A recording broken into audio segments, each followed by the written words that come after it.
Coming up next on Passion Struck. Leaders don't create engagement. Mentors don't create engagement. It's not true. What they can do is they can create the conditions where your employee, your team member, your mentee chooses a higher level of engagement because you've ignited a spark in them. You've given voice to them. You've validated specifically some unique genius in them. It's why the validator is my favorite of all the 13 roles. Done with the right intention and the right preparation and the right words, you can transform someone's confidence in them. Welcome to Passion Struck. Hi, I'm your host, John R. Miles, and on the show, we decipher the secrets, tips, and guidance of the world's most inspiring people and turn their wisdom into practical advice for you and those around you. Our mission is to help you unlock the power of intentionality so that you can become the best version of yourself. If you're new to the show, I offer advice and answer listener questions on Fridays. We have long-form interviews the rest of the week with guests ranging from astronauts to authors, CEOs, creators, innovators, scientists, military leaders, visionaries, and athletes. Now, let's go out there and become Passion Struck.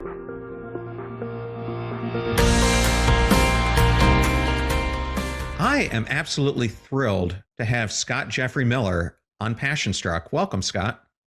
Man, I'm honored. John, thank you for the invitation. Thank you for the spotlight today. Looking forward to our conversation. Well, Scott, I have to start out with, I'm a huge fan of yours, and I love your podcast on leadership, and I use it as a research tool for a lot of the guests that I've had on the show. So great job. Well, that's very gracious of you. Thank you. We just, I think, topped taping about 300 and something episodes. We now release twice a week. And so I appreciate that. What a great compliment. Well, I always feel us podcasters, we really aren't in competition because we all do it through our own lens. So I always like to acknowledge podcasters who are on the show because I know exactly how much effort goes into creating these. It's true, is it not? I think that's probably not well understood. You're researching in the books and sometimes guests that you have nothing in common with, but you feel like they have a lot to offer. So you want to make sure you provide them a comfortable atmosphere. And like you, I don't know, I'm not a journalist and I'm not an investigative reporter. I'm a guy that has dedicated 30 years to the leadership industry. And so our podcast is a leadership podcast, but it goes into people that have suffered great traumas, people that have marketing expertise, Pulitzer Prize winning authors, generals, colonels.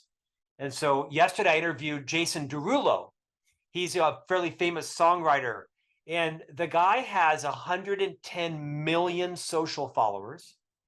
He sold 250 million songs. And so I had to listen to a lot of his songs before we started that podcast. Great interview. Well, I love it. I'll have to go back and listen to that one.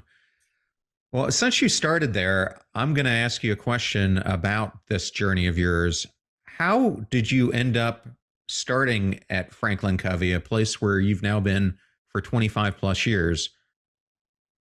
Most people say, I love that question. I hate that question because the answer goes like this. I was raised in Central Florida, born and raised in Orlando area, and went to high school and college there, and went to work for the Walt Disney Company right in the middle of college, actually. Technically the Disney Development Company, which was the real estate arm of the Walt Disney Company. And we built a town called Celebration. I was one of the very first people on that team. And after 4 years, Disney invited me to leave. That's a different interview, different podcast, but I was unemployed. And so where else does a single Catholic boy from Orlando move, John? Well, out to Provo, Utah, where all the Catholics were. That's a joke, of course, because there were no Catholics anywhere in Utah 29 years ago. But Stephen Covey, of course, the author of the incomparable book, The 7 Habits of Highly Effective People, he owned a small leadership boutique consulting company. He hired me. It eventually became the juggernaut, now known as the FranklinCovey Company, the world's largest and most trusted leadership development firm. I spent 25 years in that company, working from the front line to the C-suite, where I became the chief marketing officer and the executive vice president. I retired from that company about 3 years ago. I'm still an ambassador. I host 2 podcasts for them. I write books for them and help them lead their book strategy. But it was an amazing journey that Dr. Covey recruited me, and I learned a tremendous amount around what to stop doing and my proficiency as a leader. And it's been a phenomenal journey. Lived around the world with the company, lived in Europe for a while, 6 years in Chicago, where I met my now wife, Stephanie. We came back to Utah, and we, meaning she, had 3 sons, and now we're spending all of our time launching them as gentlemen into a fairly tough world. Well, thank you for that background. I know Stephen Covey's books have been somewhat inspirational for me. And in my own book that I've got coming out in February, one of the chapters is really dedicated to one of his premises, which is keeping the main thing. Lovely. Yeah, so it really is an honor to have anyone from the organization on this show, because FranklinCovey has inspired so many incredible leaders throughout its tenure. So, Well, John, you got to stop there. And I'm going to hijack this interview because my passion is about books and authors and thought leadership. So remind me, and if your listeners want to hear it, they can hear it. Remind me about the title and the launch of your book. I'm fascinated. Yeah, the title of it is Passion Struck: 12 Principles for Unlocking Your Purpose and Igniting Your Most Intentional Life. And similar to your book, I violated the 7 rule by doing 12, but I just couldn't capture all the lessons into 7. So I ended up doing it with 12 of them. And it comes out February 6, 2024.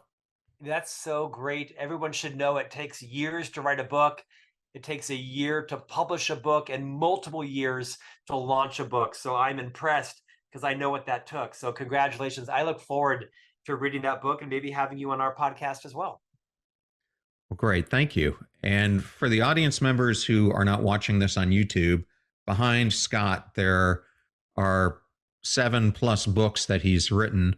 But I thought, since we were talking about authors, and many people in the audience might be thinking about being authors themselves, what would be some of your advice for first-time authors of what you would do and what you wouldn't do if you had to do it all over again? How much time do I have? I hear you. 2 minutes or less. I would do all of it all over again. I think writing books is a massive gift to people. I tend to write books for myself. Most literary agents will say, write the book for your audience. Like, who is your audience? And I don't do that. I write books that I would want to read, and then I go find those people who are like me and hope that they buy them. So my advice is a little bit unconventional. My first point of advice would be real clear on why you are writing the book, because your why is everything. Are you writing the book for posterity, for your grandkids? Great, but know that. Are you writing a book because you want to become a thought leader and a keynote speaker? Great, write it with that end in mind.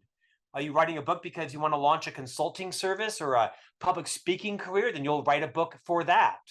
But I would first get very clear on why you are writing the book, because no one makes money on books except for about 10 people in the world, fiction and nonfiction.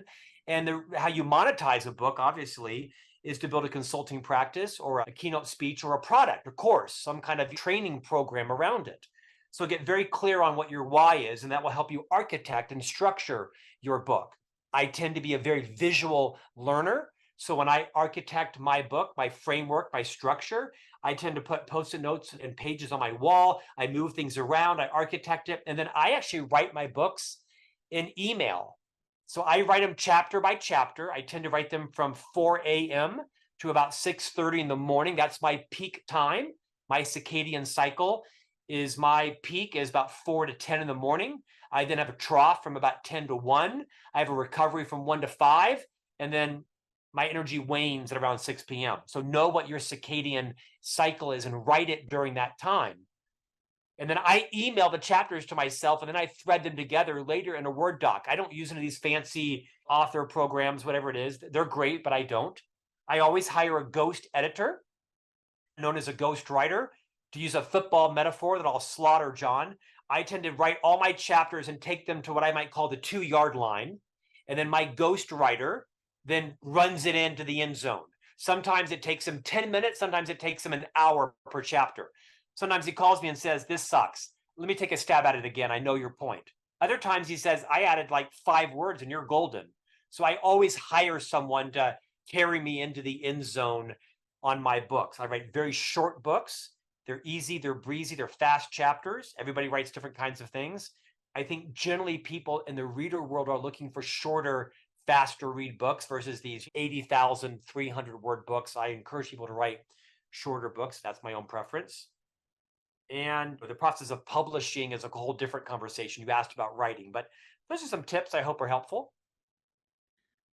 Well, thank you for that. And I think those are very valuable because you're right. I didn't go into writing my book thinking I was going to make much money off of it because I understand so clearly that so few people do. That intention for what you're writing it about and what you want to do with it is the most important thing. So I can completely agree with you. And I think we could talk about finding a publisher and an agent and all that, but it would take us the rest of this interview. Oh, So I'd love to have you invite me back because that's actually my expertise. I would say to all your listeners who have a book in them, just start writing. Don't be self-critical. Write it and be confident and show it to some friends that have a courageous rapport with you and have them give you tough feedback on it and keep writing. I wrote hundreds of LinkedIn articles, dozens of columns for Inc. magazine before I ever wrote my first book. I have no formal writing training other than college degree and being a chief marketing officer for a public company. I'm a pretty adept business writer.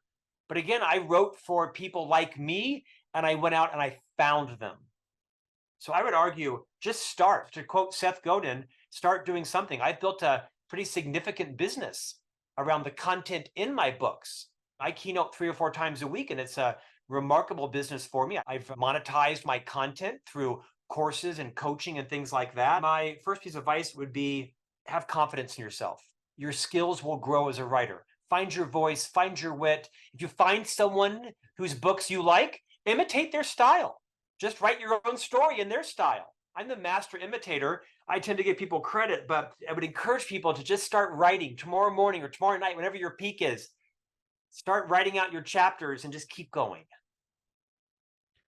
well, thank you for that advice. And we're going to be covering your newest book, which when this podcast airs, it'll be your launch date. So I've got it right here. Thank you very much. We'll make sure it's plastered all over our YouTube and the show notes. But your book is called The Ultimate Guide to Great Mentorship. And I was hoping you could share some of your inspiration and motivation for writing it. Sure. So as you mentioned, I've authored 7 books. 2 of them were with HarperCollins Leadership, a prominent publisher out of Nashville. And they came to me and they said, Scott, we know that you've written a couple of books called Master Mentors. Those were books based on my podcast that they had published. It wasn't really about mentorship. I highlighted some insights from some of my favorite guests on the podcast. And those books actually did very well. Master Mentors Volume 1, Master Mentors Volume 2. And the publisher came to me and said, we think there's an opportunity for a book in the mentorship space. There really had not been a practical guide written in the last decade, at least successfully, on mentorship. So I thought about it and I said, hey, if I do, here's the book I want to write. I've decided there are 15 roles that all mentors play. And the editor passed out and said, no, 5. And I said, no, how about 13? They said, deal. So like you, I wrote a book that had 13 roles in it, and it's very practical. I really thought carefully whenever I've been a mentor, whenever I've been menteed, as a leader, as a parent, as a spouse, as a friend, as an entrepreneur, as an intrapreneur. These are 13 roles that I think mentors play that have great resonance in all those other roles I described. And so I wrote a fast chapter about each of them. Here's the upside. Here's the downside when you abdicate this role. Here's the skills you need to design it. And I just thought of 13 roles: the listener, the boundary setter, the closer, the revealer. And I wrote a fast chapter around how I think a lot of people that are great leaders that get tapped to be a mentor don't always make great mentors. There are some differences in the skills that make you a great leader and don't transfer well over to mentorship. So the book is a lot of just be aware of this, watch out for that, say this, don't say that, organize it this way, be cautious of this. And like I mentioned, and you mentioned, it releases on July 11th. And so far, it's really, I think, hit a great nerve in Fortune 5,000 companies that have mentor programs, but they have a lot of their mentors that are either volunteered or voluntold and asked to be a mentor to people, and they don't really know how to mentor. So it's really meant for people that perhaps are alumni with universities. They've been matched with an undergraduate student and follow a process. And so I do think it will make people better leaders and parents as well. Scott, before we enter into the book, I had a couple background questions that I wanted to ask around mentorship. Please. And in doing my due diligence and listening to a few of your past podcast episodes, and Lord knows you have done a lot, my friend, I understand you had a very memorable mentor when you were younger. And while most of us, myself included, were listening to our favorite rock bands at night, you were listening to a radio show providing financial expertise. Can you tell me about this and how this story demonstrates the transformative power of mentorship? Nerd alert. So thank you for asking. I was born in 68, so I was raised in the 70s, right? High school, 86. Well, back in the 80s, there was a gentleman who really started talk radio. His name was Bruce Williams. And he was like a small town mayor. He was an entrepreneur, a little cranky at times, but he had a Monday through Friday radio show from, I believe it was 6 p.m. to 9 p.m., syndicated across the nation. Think Rush Limbaugh, Sean Hannity, 40 years ago without the politics. And it was called the Bruce Williams Show. And he actually launched talk radio. He launched Sally Jesse Raphael as a call-in therapist long before Sally Jesse Raphael became Jerry Springer on television. Well, anyway, I started listening to the program because my parents did. We went to bed at a strict Catholic family, went to bed at early in the evening. Come home from school, do your homework, brush your teeth, have dinner, and go to bed. Welcome to my upbringing. It paid off. Long story short, you're right. While other kids were listening to Cyndi Lauper and Madonna and Rolling Stones, every night I was listening to Bruce Williams talk about capital gains and what a FICO score was and how to invest in inheritance. And before you open a flower shop, don't quit your job. Go get a part-time job at a flower shop and learn the business before you realize, oh, I don't want to be a florist. And so he was a master mentor to me. And the reason I share that story is because I think most of us think of mentors as the senior vice president on the 5th floor that's matched with you in a program, and you meet with her every other Thursday for 45 minutes for 6 months. And by all means, if that opportunity is offered to you, take advantage of it. But there's also the style of mentorship like Bruce Williams. I never met Bruce Williams. He died a decade ago having no idea Scott Miller even existed, and would someday write a book about mentorship and name him as my ultimate mentor. So my point in that is you don't have to know your mentor. You can follow their blog or listen to their radio program or do a Grateful Dead tour of all where they speak at conferences and listen to all their keynotes and take whatever you can from their LinkedIn post. I would really challenge your listeners and viewers to broaden their definition of what mentorship looks like in their world. And a follow-on question to that, Scott, is in addition to that story, could you share a personal anecdote about your 25 years of working at FranklinCovey and maybe some mentors that shaped your understanding of what effective mentorship looks like? So many of them. Let me pick one or two. First of all, I don't think your mentor should be your leader. I think there are outliers when your leader can become your mentor, but I would advise people to generally don't put your boss, your leader, in that position. There's a difference between a coach and a mentor. There's a difference between your leader and mentorship. There's a difference between sponsorship, allyship, and championship and mentorship. They're different, and I write about it in the book. But to that point, I once had someone who was my leader in the company, and he was a big fan of Marcus Buckingham and Don Clifton over at the Gallup organization, the books they wrote around First Break All the Rules and Now Discover Your Strengths. They started the strengths revolution. It's a whole idea of run with your strengths and minimize and even perhaps neglect your weaknesses if able. I've simplified that, obviously. But David Covey, who was one of Dr. Covey's sons, was a great mentor to me and helping me really identify what were my strengths and to stop spending so much time trying to become someone that I wasn't, someone that maybe the CEO might value more, his boss, who I still adore to this day, but to really identify my strengths. And it was David Covey, who went on to be a very famous author. He wrote a book called Trapped Tales, and he owns his own company now. it was David Covey that really mentored me to stop becoming the person other people wanted me to be and become the person I was able, and you might argue destined to be. And that was a massive turning point in my life, to stop putting valuable creativity and energy into shoring up what weren't my natural talents and just tripling down on my own creativity, my own personality, my own abilities, and explode them to my advantage. And he was right. And to David Covey, I thank you. One of my favorite episodes that I've heard Gary Vee talk about is something about that exact same topic. He did this talk where he said people tend to double down on their weaknesses, and his advice is to double down on your strengths, because you can exploit them in the uniqueness of what only you can do so much more powerfully than it's going to take you working on all these weaknesses to try to overcome them. To that point, I once interviewed Stedman Graham. Stedman is a friend of mine for many years. Many people know him as a famous author, philanthropist, former basketball player, and most often as Oprah Winfrey's life partner, right? Husband, not married, but life partner. I'm a big fan of Stedman Graham. He writes a lot on the topic of identity leadership, and it's been a profound statement when he talks about most of us live our life fulfilling, John, the identity that others place upon us. Our rabbi, our imam, our priest, our headmaster, our mother, our father. Most of us spend our entire lives fulfilling the identity somebody else chose for us or foisted on us. And he says, instead of that, determine and fulfill the identity you want for yourself. Who do you want to be? And go fulfill that identity, not the identity your mom or dad placed upon you because of some trauma or fear in their life, of some insecurity or passion they were unable to satiate or fulfill. I think it's phenomenal advice from Stedman Graham.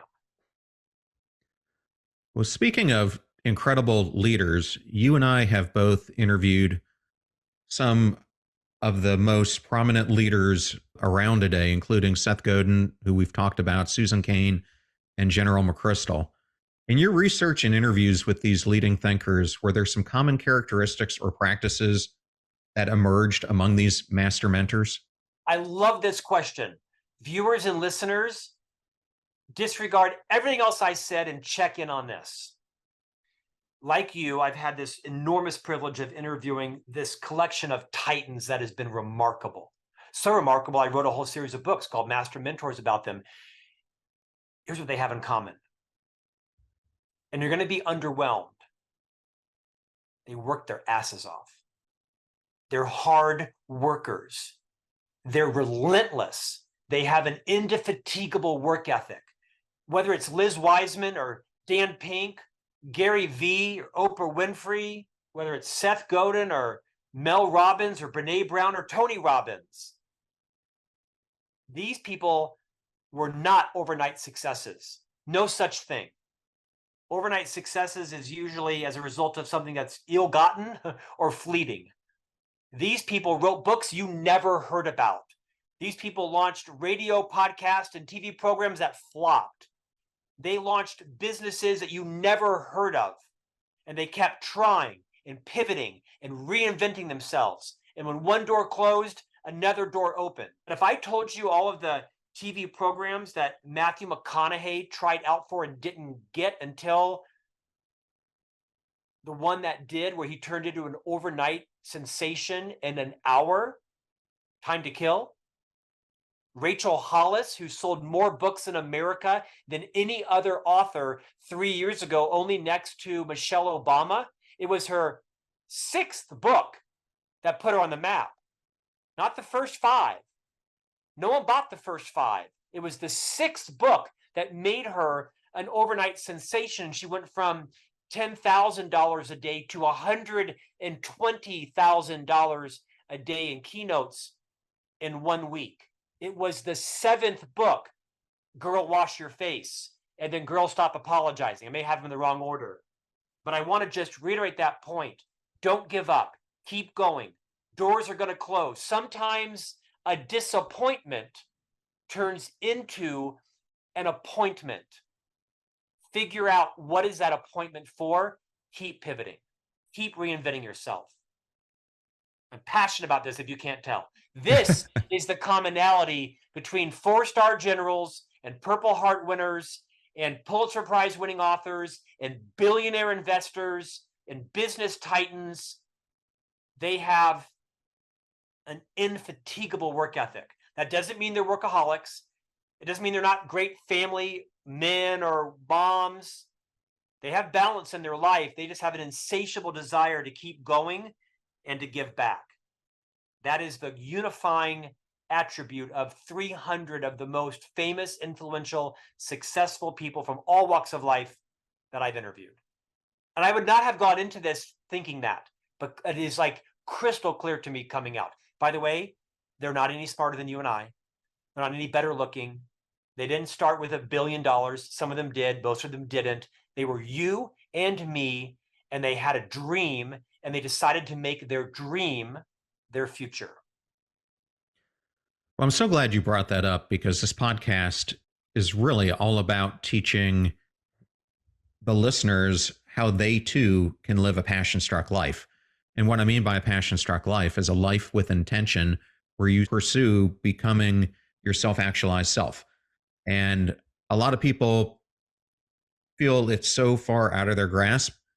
And I try to concentrate on that it's just the micro choices that you make daily, that you stack upon, and the habits that you start building that eventually lead you down this path to a tsunami of greatness, as Robin Sharma likes to say. By the way, I love him. He's my hero. I love Robin Sharma. If your listeners haven't read his book, The Everyday Hero Manifesto, I think it's maybe the best book ever written. Can I create some momentum on what you just said? Sure. I'm a stutterer. I have a lifelong debilitating stutter. Hundreds of hours of speech therapy, braces 3 times, Invisalign 2 times, headgear, retainer. I have 2 speech coaches. There's about 30 words I cannot say in public. In the winter, it quadruples to about 140 words. Everything comes out strategy. But I have one of the largest podcasts in the world. I hosted a radio program on iHeartRadio because I talk about it. I hang a lantern on it. I let people know that if I can become a podcast host, you can do anything, because I slaughter the English language. A few months ago, I interviewed Peter Zion. He's one of the world's most influential and well-known geopolitical strategists. And within a couple of hours, that podcast went, I hate this word, viral-ish on YouTube, and it had 150,000 views in a couple of days. Well, we forgot to turn the comments off. The Twitter sphere went bat, you know what, crazy.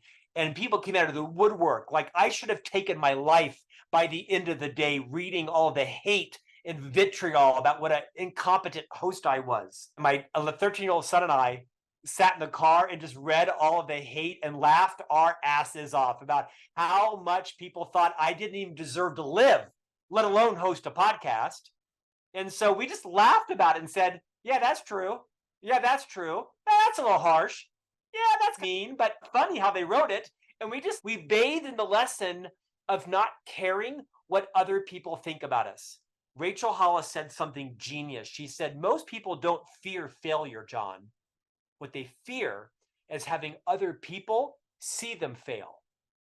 And from that, I don't care if you see me fail.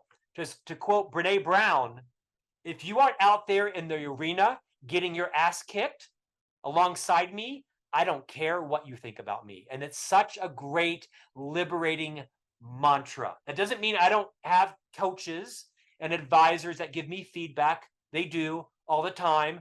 I walk around with a constant ego enema all day long, but I trust their intention. I trust their feedback. It's a small circle. And I just keep going, not in spite of what people say about me. And there's no person in the world who lacks an opinion about Scott Miller who's met me. You're either for me or against me. There's no agnostics out there. But I just keep going, and I keep trying to find my people and share my truth and learn and grow. And that's great advice for anybody who has something you want to do. Use your failures as massive gifts for other people to learn from as well.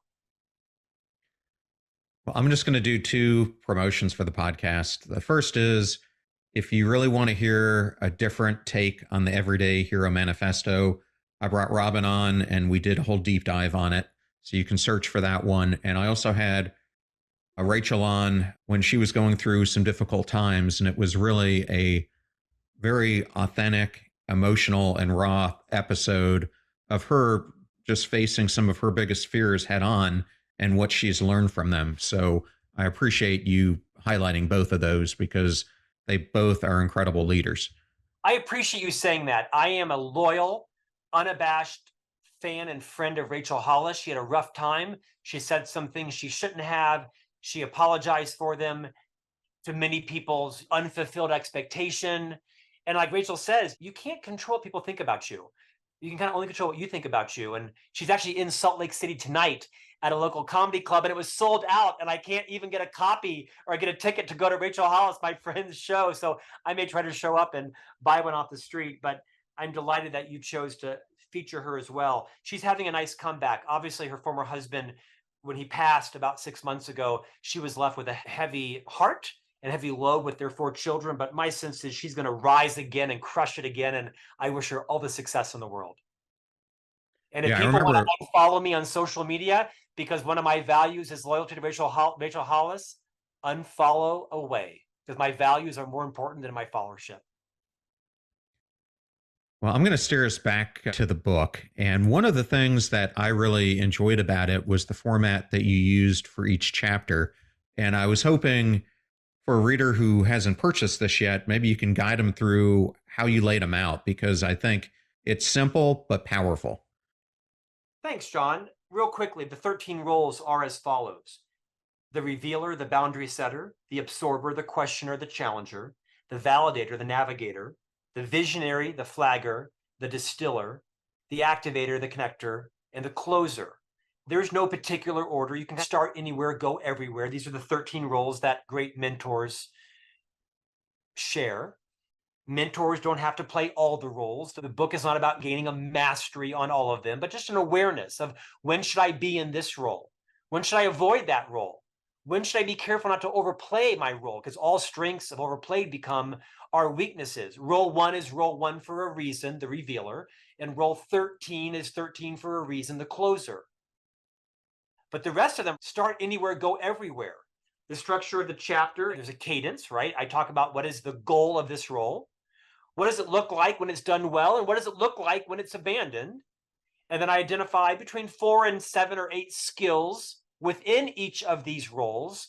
And I talk about them. There's a lot of prescriptive language, like I mentioned. Here's 7 things you could say when you're in the role of the boundary setter. Here's 5 things you could say when you're the flagger or the challenger. So it's quite prescriptive. First half of each chapter is the content. And the last half of each chapter is a place to take notes. What have you learned? What are you struggling with? What do you want to remind yourself of? And it's funny in parts. I share mistakes I've made or insights. I share some stories about me and about others. But I wanted to create a solution that wasn't bigger than the problem. Meaning, I think the vast majority of mentors have a lot of professional stewardship, and they don't have time for a 10-hour book. They need a short, easy guide to meet them where they are and give them some tips and some tricks to be a better mentor, understand the position their mentee may be in situationally. And so I wrote this book, hopefully in alignment with what the opportunity was. I didn't want it to be a solution looking for a problem. I wanted it to be like the right size solution for the right size opportunity. So it's written quite rudimentary and fast paced, very deliberately. Well, one of the things I love that you put at the end of each chapter was a QR code, which, since I've got some opportunity now to still edit my own manuscript, I think I'm going to borrow what you did here. But you ended up in each one of these creating a short video that the reader can then tune into. Can you just talk about that and why you decided to do it? Thanks for the highlight. So as you mentioned, and I have too, the book is called The Ultimate Guide to Great Mentorship. And this book has a website called greatmentorship.com. In the back of each chapter, I put a QR code that takes you to a short 2 or 3 minute overview video. So in case you didn't have time to read the whole book and you were interested, so what is the boundary setter or what is the activator? You could actually go in and watch that short video. Those videos are available on the website as well, complimentary, ungated, greatmentorship.com. But I did that because there are a lot of readers who are also visual learners. And someone might want to get a kind of overview of the book by watching 13 3-minute videos and say, yeah, I like this guy, or I don't like this guy. I don't want to buy his book. And so that was a gift to help people take the content a little bit further, maybe to understand, is this the right book for them? But I also developed a certification program. And if you go to greatmentorship.com, I actually taped 26 videos that are a little more robust. This is gated content. It's a tuition-based program where organizations can buy the certification program for their mentors. And these are like 6 and 7 minute long videos, a little longer.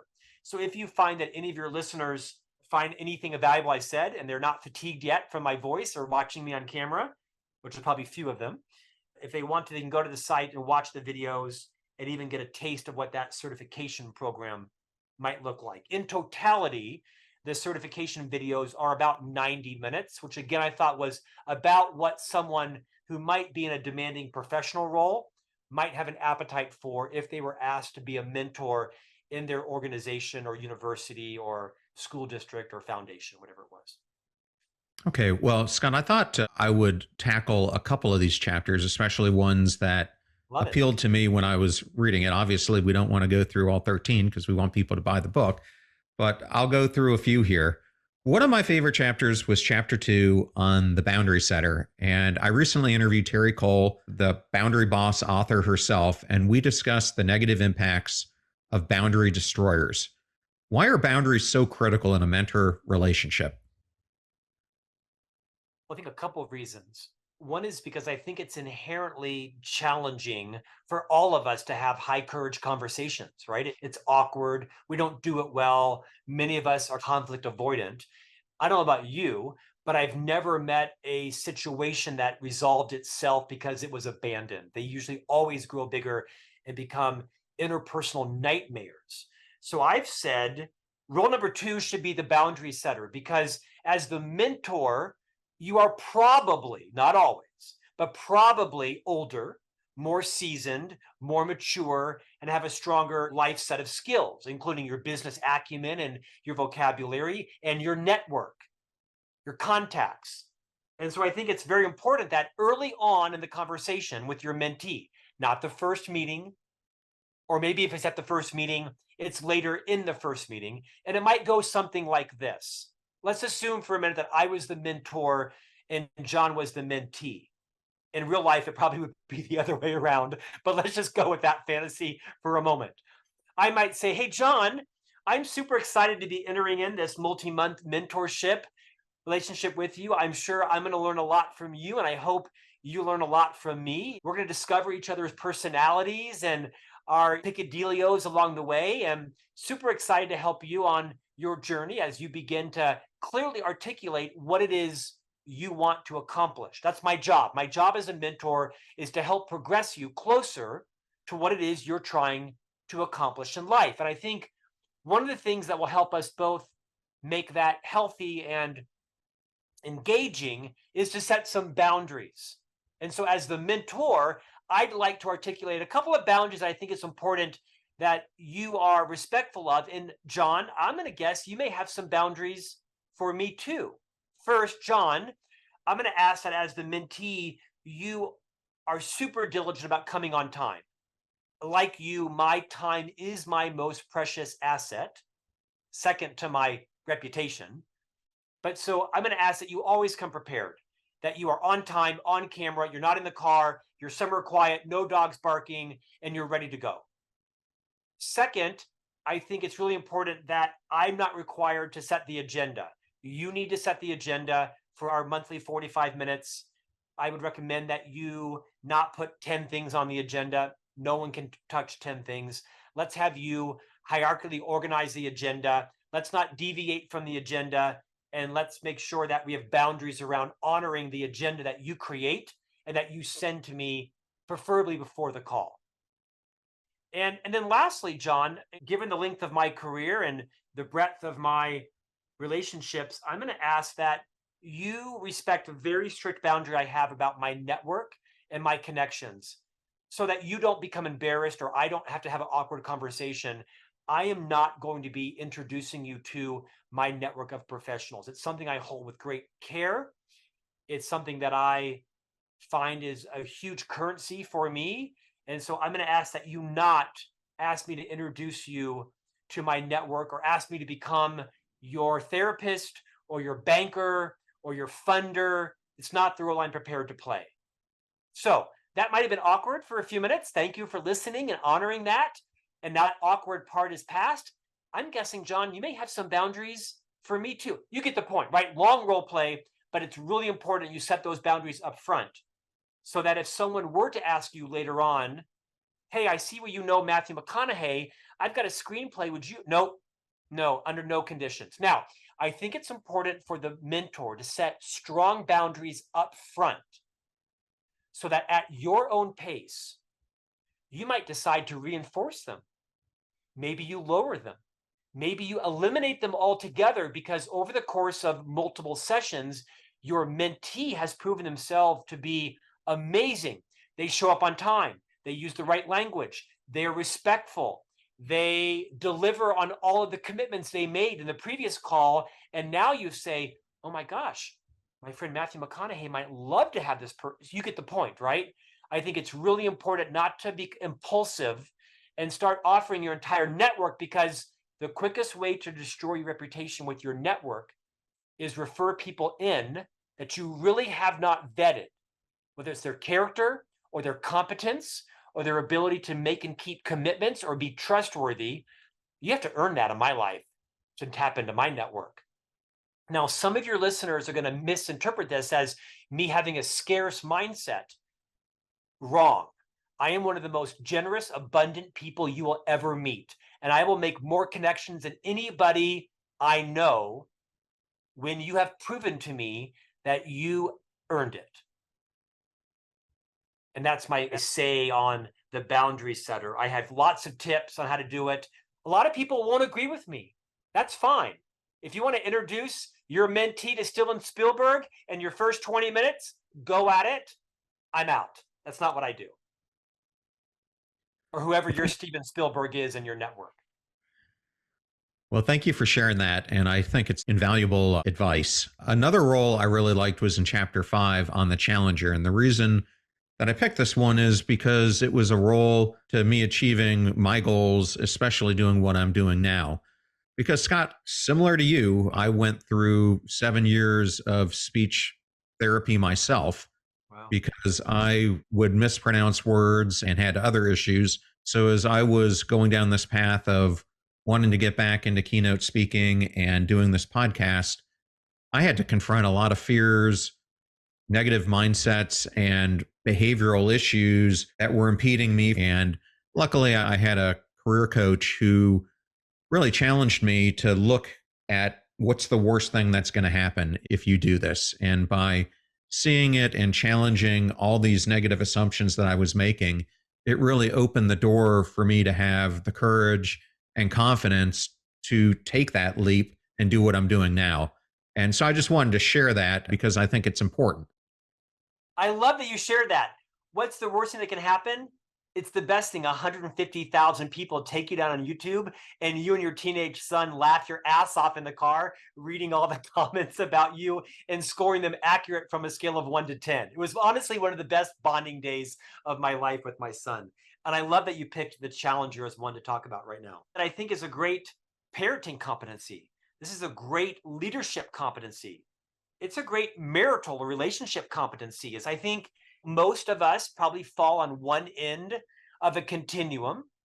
It's either we are either high on courage or we're generally high on diplomacy. When we're giving feedback to someone, when we're offering people advice or some coaching, we're really courageous. And sometimes we like steamroll over someone and eviscerate them verbally. Or we're so diplomatic and we're so considerate that we obfuscate. We beat around the bush and we don't actually share what's on our mind. And that person leaves scratching, wondering, I'm not sure what you think. And obviously the goal is to exercise a compliment. a balance of courage with diplomacy. So in the Challenger, I really help people plot themselves on what I call the Challenger continuum. Are you a passive aggressive person? Are you an avoidant person? Or are you a sort of scorched earth and you just say whatever is on your mind, regardless of how the mentee might feel it or accept it? And I think there's a couple other skills I teach in here. As the challenger, that you're pushing back on your mentee, right? Is this a good idea? Have they thought through this? Are you really struggling with being a florist or an orthopedic surgeon? Because those don't have a lot in common. And let's talk about why those are the two options, a florist or an orthopedic surgeon. That's obviously demonstrative, but you might be surprised. And I think the big idea that I share in this is understanding what is your natural challenging style and how can you calibrate it with the personality, the maturity or lack of maturity, the defensiveness or vulnerability level of your mentee. How do you match your challenging style to their style?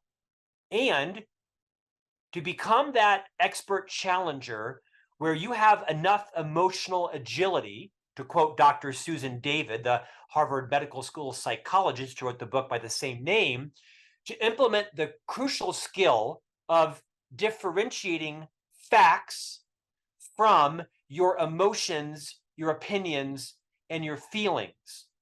Your emotions and your opinions and your feelings are vital and valid, and rarely are they facts. And as leaders, a lot of us have spent decades surviving in organizations by learning how to conflate or present our emotions and our feelings as facts. Welcome to the C-suite. And I think it's important as a challenger to really ask yourself, am I challenging this because it's patently wrong, because it's unethical, because it's illegal potentially, or because I just am not comfortable with it or I don't understand it? And I think this is an important rule that's used judiciously. You cannot challenge everything your mentee says because it will fatigue them. But used with great care.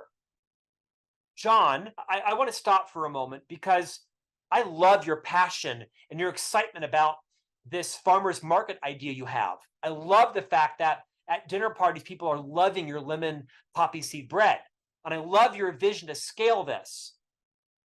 I want to challenge you for a moment because there are some processes that you need to be aware of what it takes to open up a retail bakery. You have to be in receipt of a county and probably city license. You have to have a health inspection certificate. You have to have some state certification training. You get the point, right? I'm not shutting them down. I'm just talking about some of the things that they've got to do or know about in order to scale.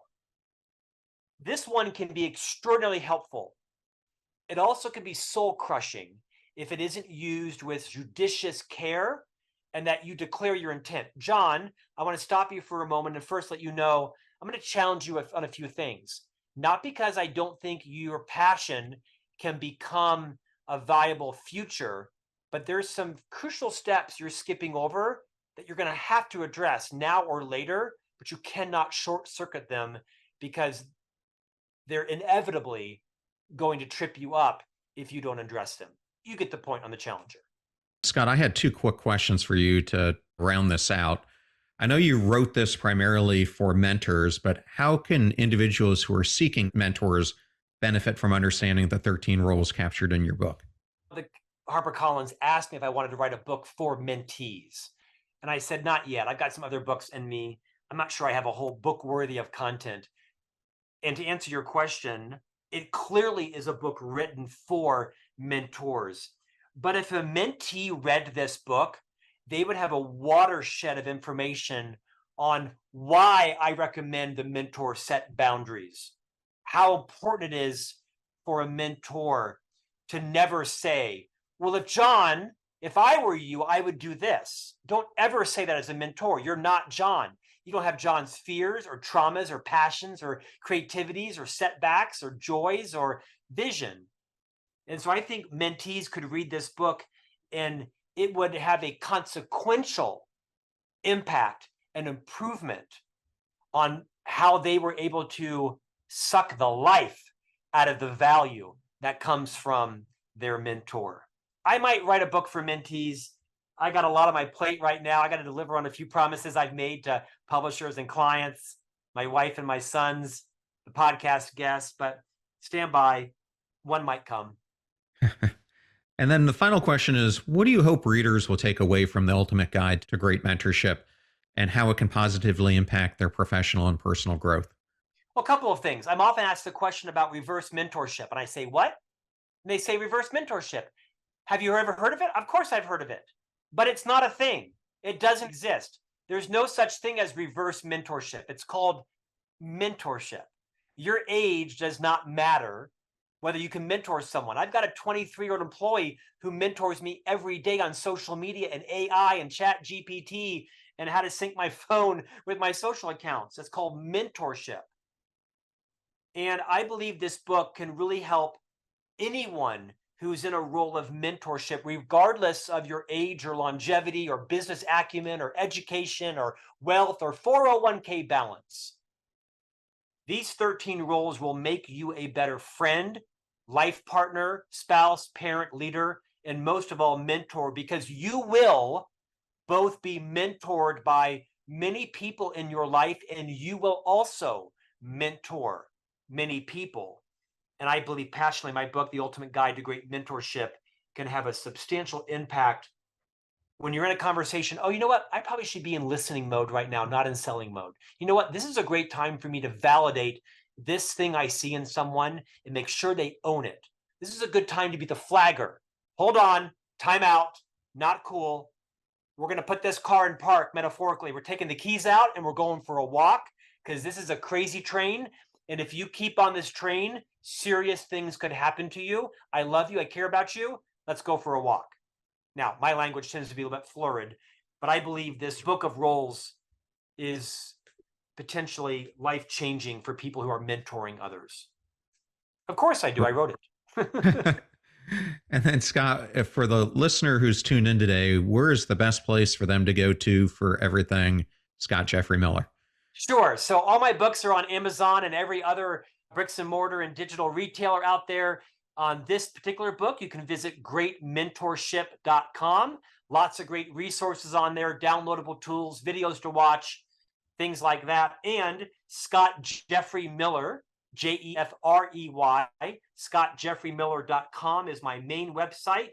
You can follow me on LinkedIn, Twitter, Instagram, Facebook, YouTube, you name it, I'm on it.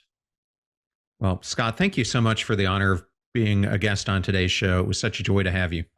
You're a great interviewer. Look forward to remaining friends. Thanks, John, for the spotlight and the platform today. I thoroughly enjoyed that interview with Scott Miller, and I wanted to thank Scott and FranklinCovey for the honor and privilege of having him appear here on the show. And you're about to hear a preview of the Passion Struck podcast I did with Dr. Bapu Jena about his new book, Random Acts of Medicine, where he showcases how medicine really works, as well as its effects on all of us, combining popular topics like behavioral science, health, and medicine through the lens of economic principles and big data to reveal the unexpected but predictable events that profoundly impact our health. When we think about the U.S. healthcare system and why it is that we don't have the outcomes we want, we focus on a lot of things that are important. Like we focus on access to care, like insurance. We focus on things like costs of care. One of the things that I think goes unnoticed, but is really important, is the time, right? If you've got a patient in front of you, it's really difficult to make a diagnosis, to build trust in 15 minutes or 10 minutes. It's nearly impossible.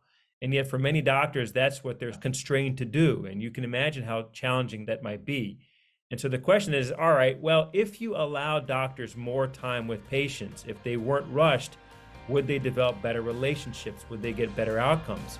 The fee for this show is that you share it when you find something interesting or useful. If you know someone who could really use some ideas on mentorship, then definitely share this episode with them. The greatest compliment that you can give us is when you share the show with those that you love and care about. In the meantime, do your best to apply what you hear on the show so that you can live what you listen. And until next time, go out there and become passion struck.